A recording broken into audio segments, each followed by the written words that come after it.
Kalau kita lihat di dalam Yohanes 17 ayat 3, di sini dikatakan, inilah hidup yang kekal itu, yaitu bahwa mereka mengenal Engkau, satu-satunya Allah yang benar, dan mengenal Yesus Kristus yang telah Engkau utus. Nah, berkaitan dengan kata utus, maka muncul makna konotasi bahwa Bapa memiliki kekuasaan yang lebih tinggi daripada Yesus.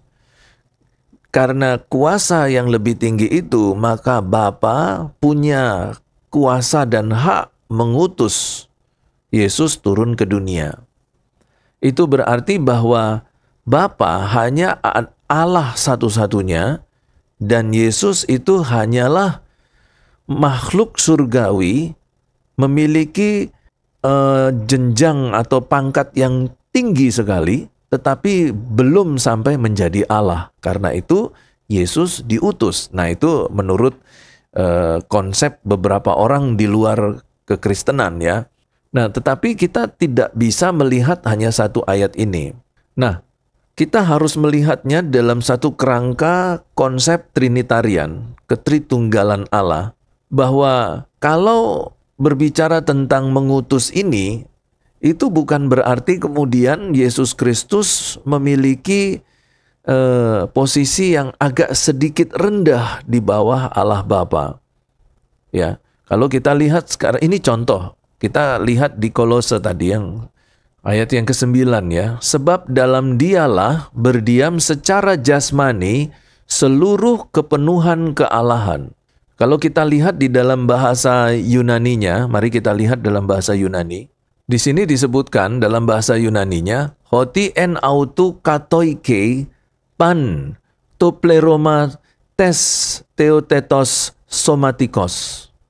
Jadi di sini tes theotetos ini dari kata theos, Allah, ya, theotetos somatikos. Pleroma itu fullness. Dan ini di dalam konsep katoike, ya, berdiam. Diam itu bukan sekedar datang, lalu misalnya ada seorang datang masuk ke dalam rumah sebagai tamu, lalu kemudian dia pulang lagi. Jadi datang untuk pergi dan pergi untuk datang. Itu bukan katoike. Katoike itu menetap. Dan kalau menetap itu artinya dia bukan datang pergi datang, keluar masuk keluar, bukan. Tetapi tinggal tetap. Itu artinya katoike. Dan katoike ini menggunakan kata kerja present indikatif aktif. Itu aspek dari kata kerja ini duratif. Artinya duratif itu berlangsung terus-menerus dan selamanya.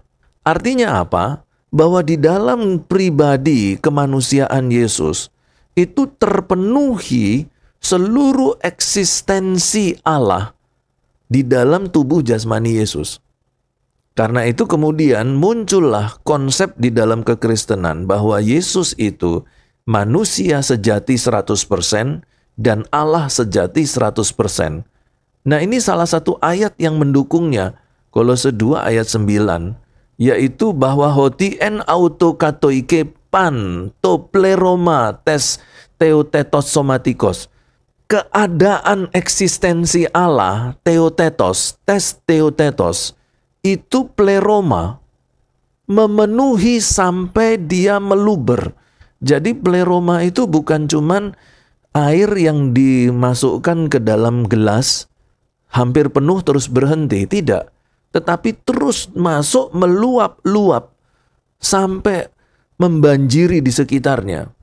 Ya, jadi pleroma itu bukan sekedar memenuhi, tapi meluap.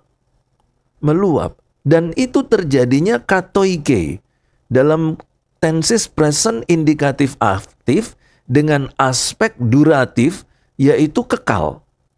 Berarti di dalam kekekalan, di dalam diri Yesus Kristus terpenuhi seluruh eksistensi kealahan. Kurang apa?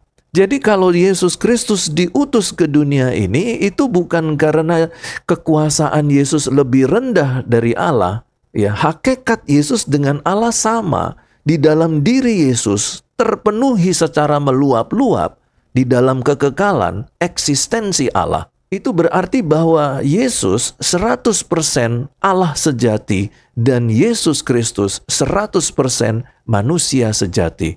Kalau Allah Bapa mengutus Yesus itu bukan karena perbedaan jenjang kekuasaan, tetapi ada tugas yang berbeda yang diberikan kepada Kristus untuk menyelamatkan dunia. Bagaimana?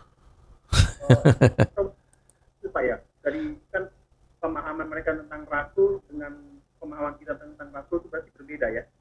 Oh beda, beda Pak, beda.